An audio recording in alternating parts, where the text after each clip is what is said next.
어, 저희 집 뒤에 산이 있습니다. 산이 있는데 낮진 않아요. 대충 돌면은 1시간 동안 운동할 수 있는 정도의 그 뒷산이 있는데 요즘에 아들 녀석하고 가끔 뭐 저번에 보니까 2번 정도 올라간 것 같더라고요. 일주일에 한 2번, 1번 이렇게 산을 올라가는데 나쁘지 않은 것 같아요.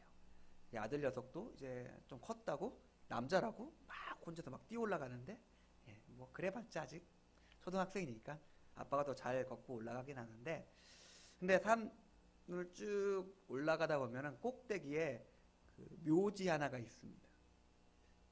뭐참 사람들 거기를 어떻게 올라와서 묘지를 썼는지 모르겠는데 그 산 꼭대기에 묘지가 하나가 있어요. 근데 묘지가 조금 을신년스러워요.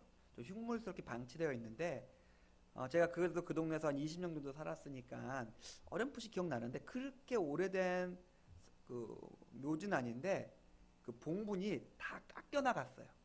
그러니까 마치 평토장한 것처럼 그러니까 봉분이 다 깎여 나가지고 오히려 좀 움푹 파였어요. 그래서 좀 지나면 좀 무서운 거 나오겠다 싶을 정도로 약간 괴기스러운 느낌까지 주는데 근데 왜 이렇게 된 거야? 왜 이렇게 뭐 봉분이 다 깎여 나간 거야? 하고 좀 살펴봤더니 뭐 여러 가지 이유가 있겠지만 제가 볼 때는 그 산소를 만들고 봉분을 쌓은 다음에 그 잔디 때를 촘촘히 잘 심어야 되는데 그거를 되게 꼼꼼하게 하지 않은 것 같더라고요. 그래서 비 오니까 쓸려 내려가고 바람 부니까 날아가 가지고 잔디가 사라졌어요. 그러니까 잔디가 사라지니까 그냥 뭐야 흙더미잖아요. 흙더미니까 1년, 5년, 10년 지나가니까 평평하게 변했어요. 평평하게 변해가지고 조금 갈 때마다 야 이건 어떻게 조치를 취해야 되는 거 아닌가 라는 생각이 들 정도가 되었습니다. 신앙에는 여러 가지 우리의 삶과 신앙은 여러 가지로 나눌 수 있습니다. 근데 언제나 김은시 목사를 잘 아시는 분들은 2가지 정도를 언제나 얘기하는 것을 아실 거예요. 우리의 마음에 믿음이 있고 그 믿음을 가지고 살아가는 삶과 행함이 있습니다. 먼저 믿음이 먼저겠죠. 마치 뭔가에 봉부를 쌓는 것처럼 믿음이 먼저 쌓여집니다. 그리고 그 위에 뭐 할까요? 그것을 지키기 위해서 그것을 온전하기 위해서 잔디를 심습니다. 핵심은 봉분이 먼저고 그 다음에 잔디를 위해서 까는 거겠죠. 하지만 잔디가 없어지면은 봉분도 사라지는 것처럼 우리의 삶 속에서 우리의 마음의 믿음이 신앙의 핵심이지만 그것을 온전하게 해주고 보호해주는 우리의 삶의 행함이 얇고 그것이 사라진다면 그 안에 믿음은 어떻게 될까요? 오늘 우리 시편 15편 말씀은 우리 어떠한 사람이 주의 장막과 주의 성산에 합당한 자들인지에 대해서 알려주고 있는 그 말씀의 본문입니다. 그리고 이 말씀은 우리에게 명확한 4가지의 겉으로 드러나는 삶의 기준들을 제시해주고 있습니다. 이 말씀을 우리가 한번 생각해 보았으면 좋겠습니다. 우리의 마음속은 누구도 알 수는 없어요. 하지만 우리의 겉모습은 누구나 알 수 있습니다. 우리의 겉모습이 어쩌면 우리의 신앙을 둘러싸고 있는 잔디가 어떠한 모습인지 그리고 그것을 가지고 내 신앙은 지금 어디로 향하고 있는지를 함께 돌아보는 시간이 되었으면 좋겠습니다. 먼저 다윗은 1절의 말씀 보니까 질문하고 있습니다. 누가 여호와의 장막과 여호와의 성산에 거할 수 있는 자냐? 그것에 합당한 자들이냐라고 질문하고 있습니다. 우리는 여기 들어와 있는 사람들에게 질문하진 않아요. 너 교회 올만해? 너 예배 드릴 자격이 있어? 누구도 그런 질문은 하지 않습니다. 그냥 뭐 성도 아니야? 같이 예배 드리고 있는 거 아니야? 그러면 된 거 아니야? 뭐 굳이. 근데 다윗의 생각은 조금 달랐습니다. 주의 장막에 나온다고 다 주의 장막에 합당한 사람은 아니다 라는 생각을 다윗은 가지고 있었습니다. 자신의 마음을 자신의 신앙을 그것이 자신에게 온전히 이루어졌음을 그 삶으로서 증명한 사람들이 있다는 것입니다. 어쩌면 우리는 스스로에게 질문을 해야 할지도 모르겠습니다. 나는 이 성경과 이 교회와 이 공동체와 이 신앙에 합당한 사람인지 질문해야 할지도 모르겠습니다. 예전에 구약에 보면은 하나님께서 자신의 거룩이 침범당하면 어떻게 했을까요? 직접적으로 벌을 내리셨어요. 너 더러워, 너 정결하지 못해, 너 감히 거룩을 침범해, 너 죽어 라고 해서 명확하게 하나님께서 직접적으로 개입하시고 터치하셨습니다. 근데 지금 어떨까요? 하나님께서 그러지 않으세요. 예수님의 비유처럼 알곡, 우리가 좋은 씨를 밭에 뿌려가지고 알곡들이 자라고 있는데 누가 와서 가라지를 뿌렸어요.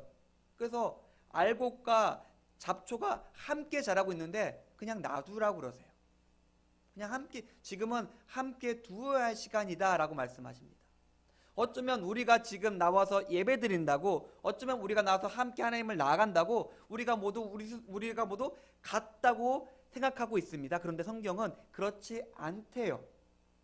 누군가는 믿음의 알곡이 맞긴 하는데 누군가는 잘못된 자리에 착각하고 있음을 우리에게 알려주고 있습니다. 약간은 무서운 말씀이죠. 근데 무서운 말씀이 아니라 이 말씀은 우리를 돌아보고 살피라는 말씀입니다. 예전에 제가 학교 다닐 때 이렇게 한 비유를 해볼 수 있을 것 같아요. 중고등학교 때입니다. 근데 굉장히 질이 안 좋은 선생님들이 있었어요. 지금은 좀 다르겠지만은 굉장히 함부로 말하고 함부로 대하고 폭력적인 선생님들이 많았습니다. 그 안 좋은 선생님들이 되게 많이 있었는데 그 안 좋은 선생님들이 하는 공통적인 행동이 하나가 있었어요. 그건 뭐냐면 차별이에요. 그 아이들을 같이 대하지 않고 예뻐하는 아이들이 있어요. 그리고 굉장히 무시하고 멸시하고 싫어하고 함부로 말하고 때리는 학생들이 있어요. 그래서 보면은 지금도 각자의 그런 선생님들 한 명 정도 있지 않나요? 내가 아직까지 잊지 못하는 그 나쁜 선생님, 그런 경험들이 우리는 아마 다 있을 것 같습니다. 그런데 다시 돌이켜 생각해 보면은 저희 반에 한 반에 50명씩 앉아 있었으니까 50명, 초등학교 때는 60명 앉아 있었는데 그 학생들 또한 다 같은 학생은 아니었던 것 같아요. 그냥 다 같이 마지막엔 다 졸업장을 가지고 고등학교를 졸업하긴 했지만은 고등학교 졸업한 이후에 보면은 천차만별이죠. 고등학교 시간 동안 자기를 잘 갈고 닦고 고등학교에서 이뤄야 될 성취를 많이 이뤄가지고 그것을 가지고 더 좋은 곳으로 올라간 학생과 고등학교 졸업한 것이 아무런 의미가 없이 살아가는 학생 또한 존재했습니다. 물론 선생님들이 차별한 건 나쁜 것이었지만은 근데 학생들이 서로 너무나 달랐다는 생각도 요즘에 좀 들어요. 자, 우리가 지금 한 공간 안에서 함께 예배드리고 있습니다. 우리의 신앙과 우리의 삶이 모두 동일할까요? 동일하면 좋겠죠. 그리고 우리가 모두 온전했으면 좋겠죠. 근데 우리가 바라서 우리 스스로를 봐도 알 수 있을 것 같고 우리 옆에 사람들을 봐도 알 수 있을 것 같습니다. 같지 않아요. 누군가는 내가 봐도 저 사람은 변화되는 게 보여요. 더 갈급하고 더 알려고 하고 더 진실하게 하나님께 나아가려고 하고 더 진실한 삶으로서 자기의 삶을 만들어가는 사람이 분명히 존재합니다. 어떤 사람은 매번 변함이 없어요. 매번 나와서 예배에 나오고 같이 함께 예배드리고 함께 하지만은 그지 뭔가 겉으로 드러나는 신앙의 모습들이나 삶의 변화 같은 것들을 찾기 어려운 성도들도 있는 것이 사실입니다. 우리가 이 시간 먼저 우리가 한번 서로에게 자신에 대해서 질문해 봤으면 좋겠습니다. 나는 오늘 다윗의 본문의 말씀처럼 성소에 합당한 사람인가? 하나님이 임재해 계신 그 공간 안에 들어가기에 합당한 사람인가? 내가 그 안에 들어가서 머물 수 있는 자격이 있는 사람인가? 우리가 스스로에게 한번 질문해 봐야 됩니다. 나 정말 하나님 믿고 있는가? 나 정말 하나님 잘 믿고 있는가? 내가 그래서 온전한 신앙으로 살아가고 있는가? 왜 제가 이런 질문을 할까요? 그렇지 않은 기독교인들이, 그렇지 않은 교회들이 매일 뉴스에 나오기 때문에 그래요. 미칠 것 같아요. 목사로서 그런 뉴스들을 보고 있으면 교회라고 목사라고 기독교인이라고 말하고 있는 이름으로 매일 방송과 뉴스를 채우는 사람들을 보고 있으면 미칠 것 같아요. 저게 기독교 신앙인가? 아니거든요. 자기 혼자 맹신하고 자기 혼자 우상 섬기는 거거든요. 제 기준으로 봤을 때. 우리는 스스로에게 질문해야 됩니다. 내가 온전한가? 내가 지금 잘 믿고 있는 거 맞는가? 스스로 질문해야 됩니다. 2절 이후에 보니까 다윗이 누가 합당한 사람이냐라고 묻고 2절 이후에 보니까 즉각적인 답변을 주고 있습니다. 누가 주의 집에 합당한 사람입니까? 2절 말씀 보니까 정직한 사람입니다. 공의를 행하는 사람입니다. 진실을 말하는 사람입니다. 이 사람이 주의 집에 합당한 사람이라고 알려주고 있습니다. 정직과 공의와 진실은 우리에게서 나올 수 있는 것이 아닙니다. 솔직하게 우리 자신을 바라보면은 우리는 그렇게 정직하지도 의롭지도 진실하지도 않습니다. 오히려 그 반대에 가깝죠. 이거 얘기는 좀 뒤에 가서 다시 한번 하도록 하겠습니다. 정직과 공의와 진실은 하나님의 성품입니다. 하나님의 성품이기 때문에 정직하고 진실하고 의롭게 사는 사람은 하나님을 주로 섬기는 하나님의 백성들이 정의롭고 진실되고 의롭게 말하고 행동하며 살아갈 수 있는 것입니다. 하나님은 하나님의 백성에게 내가 거룩하니 너희도 거룩하라고 그 하나님의 거룩을, 하나님의 것을 요구하고 계십니다. 하지만 우리가 살아가는 세상은 이것과 반대죠. 악한 자들이 거짓과 욕망과 이익을 위해서 정말 열심히 살아가고 있는 것입니다. 우리가 살아가는 세상은 그래요. 그 안에서 정직한다, 거짓말 안 하고 진실하고 의롭게 살아간다. 이런 삶은 어떤 취급을 받을까요? 바보 취급 받아요. 아이고 그래 잘났다. 그래 네가 얼마나 잘 살아보자. 아이고 바른 말만 하네. 이렇게 정직하고 의롭고 진실하게 살아가려는 사람들은 세상에서 바보 취급당하고 손해볼 수밖에 없습니다. 하지만 이거는 예수님께서 말씀하셨던 삶이에요. 예수님과 신약성경에서 너희들이 계속 세상에서 힘들 거야. 세상 사람이 너희를 싫어할 거야. 너희를 바보 취급할 거야. 때릴 거야. 죽일 수도 있을 거야.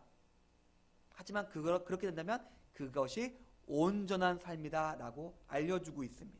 그런데 분명 우리는 예수님의 말씀을 따라서 하나님의 정직과 의와 진실로 살아가는데 뭔가 다른 일이 일어납니다. 이렇게 살아가면은 세상 가운데 굉장히 어려워야 되는데 우리의 삶과 우리의 마음이 풍성해집니다. 이상하죠? 모순입니다. 내가 살아가는 삶은 손해볼 수밖에 없고 바보 취급받을 수밖에 어려움을 당할 수밖에 없는데 가만 돌이켜보면 내 삶이 오히려 풍성해지고 안전해지고 세상 사람들 위에 서 있는 삶을 살아가게 됩니다. 어떻게 해요? 다른 것으로 설명될 수가 없죠. 하나님 때문입니다. 하나님께서 당신을 위해서 당신의 뜻대로 당신의 모습대로 살아가는 자신의 백성과 함께 하시고 그들을 보호하시고 그들에게 하나님께서 약속하신 풍성한 것으로 복과 은혜로 채워주십니다. 말이 안 되는데 그 말이 안 되는 것들이 신자의 삶에서 나타나고 성취됩니다. 일단 가만히 생각해 보면 이렇게 표현이 될지 모르겠지만 여러분 앞에 있는 목사가 그런 삶의 그래도 어떤 어느 일정 부분 증거인 것 같아요. 뭐 성도님들 잘 아시잖아요. 뭐 목사의 그 급료가 얼마큼 되는지 알고 계시고 뻔한 삶이 있는데, 근데 돌이켜 보면은 제 삶에 근심과 걱정은 없습니다. 삶에 어려움이 없어요. 물론 뭐 나중에 또 생길 수도 있겠죠. 근데 지금까지 제 삶을 돌아보니까 그저께 힘들고 어려움 굴곡 없는 평탄한 삶을 살게 해주셨어요. 별 부족함도 없고 어려움도 없고. 저를 아시는 분들이 많이 있기 때문에 제가 감히 이렇게 말씀드릴 수 있을 것 같아요. 제가 가지고 제가 얻는 것보다 훨씬 풍성하게 하나님이 채워주신 것 같아요. 성도님들의 삶은 어떻습니까? 오히려 가장 불쌍한 사람이 마음은 원인데 밖에 나가서 달달달달 거리면서 아니 그래도 거짓말 좀 해야 되는 거 아닌가? 그래도 이렇게 이런 방식으로 살아야지 그 돈을 버는 거 아닌가? 성공하는 거 아닌가? 계속 갈등하면서 이러지도 저러지도 못하는 사람들이에요. 불쌍하죠. 하나님이 주신 풍성함도 체험하지 못하면서 세상의 모습으로 살아가지도 못하는 모습이죠. 사랑하는 성도님들, 제가 바울의 심정으로 여러분에게 권해드리고 싶습니다. 여러분이 삶을 하나님께서 명령하신 거룩한 산제사로 드려보십시오. 어떠한 일이 일어나는지. 그 다음에 하나님께서 나의 마음 가운데 어떤 것으로 채우시고 얼마나 큰 풍성함이 내 삶을 채우는지 한번 경험해 보십시오. 성경의 사람들은 계속해서 말합니다. 여호와의 선하심을 맛보아 알지어다. 와 보라, 너가 한번 와서 한번 듣고 배우고 살아봐. 그러면 어떤 일이 일어나는지. 어쩌면 우리 삶의 신앙에 문제가 있다면 그러지 않았다는 것이에요. 갈팡질팡하면서 하나님이 말씀하시고 하나님께서 명령하신 삶을 살지 않았기 때문에 우리 삶이 이렇게 힘들고 어렵고 무너지고 원망하고 의심들고.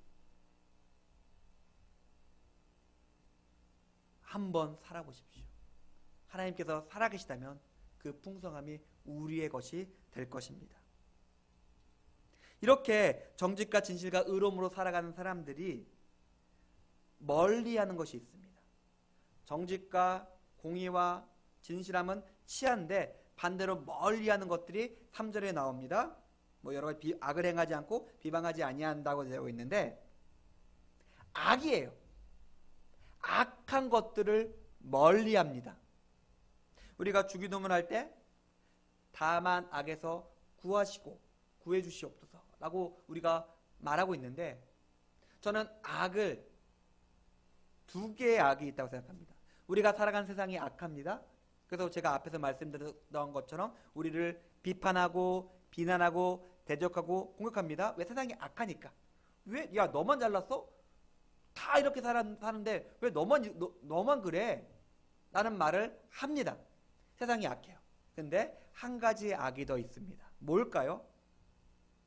우리 안에 있는 죄악이에요. 우리 안에 있는 죄악이 우리를 거짓으로, 우리를 악으로, 우리를 하나님으로부터 멀어지게 만듭니다. 다만 악에서 구하시옵소서는 비단 세상의 악한 것으로부터 나를 지켜달라는 의미도 있지만 내 안에 약함과 내 안에 연약함과 내 안에 죄를 아시는 주님, 그 죄로부터 나를 지켜주시고 보호해주시고 내가 내 안에서 그 죄를 멀리 하게 하여 주시옵소서라는 기도도 됩니다. 환경적인 악의 원인을 따라가다 보면.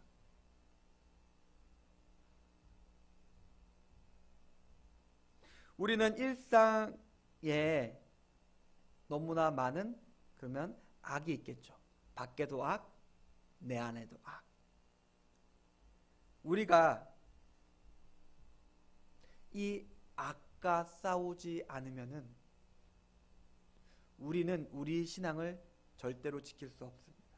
그래서 계속해서 바울이 얘기한 것처럼 신앙은 경주다, 너희는 군사다, 부르신 바인 대로 행하라. 그리고 우리의 삶이 되게 피곤할 것이다. 왜요? 매일 싸워야 되니까. 이 싸움은 우리가 천국의 문턱을 넘어갈 때까지 끝나지 않은 수십 년 동안 끝나지 않을 싸움과 전쟁입니다. 우리는 악과 싸워야 되고 악을 계속해서 우리에게서 멀리 치워야 됩니다. 제가 성도님들에게 한 가지 권면을 드리겠습니다. 우리의 기도를 이것으로 채워주십시오. 죄악으로부터 멀어지는 기도를 해야 합니다. 주님, 연약함 아시죠? 내 마음에 탐욕 아시죠? 내 마음에 정욕 아시죠? 내 안에 이기심 아시죠, 주님? 제가 지금 오늘도 거짓으로 행하지 않게 도와주십시오. 제가 이런 상황이 있는데 제 안에 탐욕을 아시는 주님, 그 탐욕으로부터를 지켜주시고 제가 온전함과 진실함과 의로움으로 살아갈 수 있게 도와주십시오. 이 기도로서 내 기도를 채워주십시오. 그저 하나님 이것도 주시고요, 저것도 주시고요, 그런 채워달라는 기도로서만 내 기도가 구성되지 않았으면 좋겠어요. 물론 우리가 우리의 마음의 소원을 주님께 아뢰는 것은 너무나 당연하지만은 그것만으로 우리 기도가 있다면 우리의 신앙이 온전해지기 너무 어렵습니다. 주님, 다만 악에서 다만 악에서는 오직 내가 원하는 것이 있는데 나를 악에서 좀 구해 주십시오라는 기도예요. 주님, 내 마음에 진정한 소원이 있는데 제가 정말 악하지 않았으면 좋겠습니다. 제가 악에 내 마음을 뺏기지 않았으면 좋겠습니다. 함께 해주시고 지켜주시는 기도, 지켜달라는 기도로서 우리의 기도가 채워졌으면 좋겠습니다. 이럴 때 4절에 보니까 가까이 해야 될 것과 멀리 해야 될 것들이 명확히 세워진 다음에 이것으로 가지고 성도는 사람들을 분별합니다. 가까이 할 사람과 멀리 할 사람들이 이제 명확해져요. 어떤 사람들을 멀리 해야 될 사람입니까? 망령된 자들이에요. 어떤 사람들을 가까이 해야 됩니까? 여호와를 두려워하는 사람들입니다. 가까워야 될 사람과 멀리 될 사람들이 명확해집니다. 우리는 모두 사람들을 나누고 가까이 할 사람과 멀리 할 사람들을 분별하는 기준들을 다 가지고 있어요. 사람마다 다 다르긴 하지만은 외모가 될 수도 있고 그 사람의 재산이 될 수도 있고 그 사람이 하는 말이나 복장이나 여러 가지 것으로서 우리는 사람들을 여러 사람들로 나누고 가까이 하기도 하고 멀리 하기도 합니다. 괜찮아요. 그것은 개인적인 선호이고 개인적인 삶에 따라서 그렇게 할 수 있습니다. 하지만 내가 나의 선호와 감정에 따라서 사람들을 나눌 수 있지만은 그것들 앞서서 먼저 크게 와야 될 선이 하나 있습니다. 뭘까요? 이 선으로 넘어올 수 있는 사람들은 여호와를 두려워하는 사람이다. 절대 이 선 안으로 들어올 수는 없는 사람들은 망령된 사람들이다. 그 선이 하나 있고 이 선 안으로 들어온 사람들 속에서 우리가 여러 가지 나눌 수 있겠죠. 그런데 악을 행하고 교만하고 망령되게 살아가는 사람과 내가 함께한다? 어떤 일이 일어날까요? 사자성어가는 이런 게 있죠. 금묵자흑이라고. 검은 묵을 가까이 할수록 검어진다. 검은 묵이 나 때문에 깨끗해질 일은 없어요. 묵은 언제나 검기 때문에. 가까이 있으면 어쩔 수 없이 뭐가 튀기든 묻든 지나가다 스치든 어쩔 수 없이 검어질 수밖에 없습니다. 그래서 악은 그 모양이라도 버리라 라고 말씀하신 거예요. 악을 멀리하라, 제거하라는 말은 그런 의미입니다. 결국 네가 악해질 것이기 때문에 그렇습니다. 하나님을 경외하지 않고 자기의 감정과 욕심으로 살아감들을 구별하지 않는다면 우리의 말과 행동이 그들과 닮아갈 것이며 우리의 마음과 영혼은 침식당할 것입니다. 제게 가족 말고 가까운 사람들이 있습니다. 교회 사람들이 있죠. 제가 모교회부터 함께하는 교회 사람들이 있습니다. 그리고 제가 알겠지만은 제가 대학교 다닐 때 기독학생회 활동을 하면서 했던 친구들이 95년에 만난 친구들이니까 25년 넘죠? 25년 동안 그 친구들과 계속 함께해요. 아직도 카톡으로 얘기하고 이제 코로나 때문에 못 만나고 있는데 계속 만나서 서로 삶에 대해서 얘기하고 뭐 놀리기도 하고 뭐 운동하기도 하지만 그런 친구들이 있습니다. 뭐 리더십 학교 친구들이 있고, 그리고 제가 유학 갔을 때 함께 교회 생활했던 친구들도 아직까지 만나고 있습니다. 10년, 20년, 30년, 40년 됐는데 아직도 그 친구들과 그렇게 잘 지냅니다. 모두 신실하고 서로 만날 때마다 좋은 것들을 서로 나눠줘요. 좋아요. 그리고 그 친구들이 살아가는 모습을 볼 때 저는 목사고 그들은 평신도지만 야, 진짜 열심히 살아간다. 와, 저렇게 삶 속에 저렇게 치열하게 살아가고 있구나 라고 보면서 목사인 내가 좀 똑바로 더 살아야겠다라고 생각을 하기도 합니다. 우리 공동체의 모습이 되기 원합니다. 우리 공동체의 모습, 분당 신성교회 공동체의 모습이 되기 원합니다. 이 금목자학이 아니라 그러면 근백이겠죠. 뭐 밝은 게 있고, 우리 스스로가 한 사람 한 사람이 하나님을 향한 열망과 온전함으로써 정의와 진실함으로 살아감으로써 우리가 함께 모였을 때 더욱더 온전해지고 더욱더 도전받고 서로가 서로를 격려해서 서로가 서로를 일으켜 세울 수 있는 공동체가 되었으면 좋겠습니다. 우리 교회 사람들은 정말 가까이 해야 되는 사람들이야. 우리가 함께 하니까 이렇게 좋은 일들이 일어나 라는 것들이 서로 고백되어지는 공동체가 되었으면 좋겠습니다. 교회잖아요. 우리가 그렇게 살아갔으면 좋겠고, 그렇게 말할 수 있었으면 좋겠고, 그렇게 모일 수 있었으면 좋겠습니다. 하나님의 사람은 마지막으로 5절에 보니까 여러 가지로 얘기할 수 있을 것 같은데, 뭐 이자 뭐하고 무죄한 자 하지 않고 뭐 이렇게 얘기하는데, 4절 마지막 절에 보니까 서원한 곳은 해로울지라도 변하지 않는다. 뭐 세 가지가 나오는데 않는다라고 세 가지가 나오는데, 이것을 어떻게 요약할 수 있냐면 자기 이익을 따라 살지 않는다입니다. 하나님의 성소와 성상과 성소에 합당한 사람의 마무리는 뭐냐면은 자기 이익을 따라 살아가지 않는 사람입니다. 그의 마음의 중심과 믿음을 따라가기 때문에 그는 세상에서 손해를 볼 수 있고 불이익을 당할 수 있습니다. 더 큰 이익을 포기해야 됩니다. 근데 그런 것들을 마다하지 않습니다. 다윗은 이런 사람에 대해서 5절 마지막 절에 보니까 마음의 중심이 영원히 변하지 않을 것이라고 말하고 있습니다. 왜 그럴까요? 그의 신앙과 그의 구원은 흔들리지 않을 것이래요. 왜 그렇게 다윗이 확신하고 있을까요? 그의 마음의 중심을 그의 삶으로 살아냈기 때문에 그래요. 그의 마음의 중심 속에 임한 하나님의 말씀이 삶으로서 행함으로써 구현되고 체현되었기 때문에 그렇습니다. 야고보서 2장의 말씀처럼 행함이 없는 믿음은 죽은 믿음이라 그랬고, 행함으로 우리 믿음이 온전케 됩니다. 이 사람은 자기의 행함으로 자기의 믿음이 온전한 것을 증명했습니다. 이 사람은 흔들릴 일이 없어 라고 얘기하고 있습니다.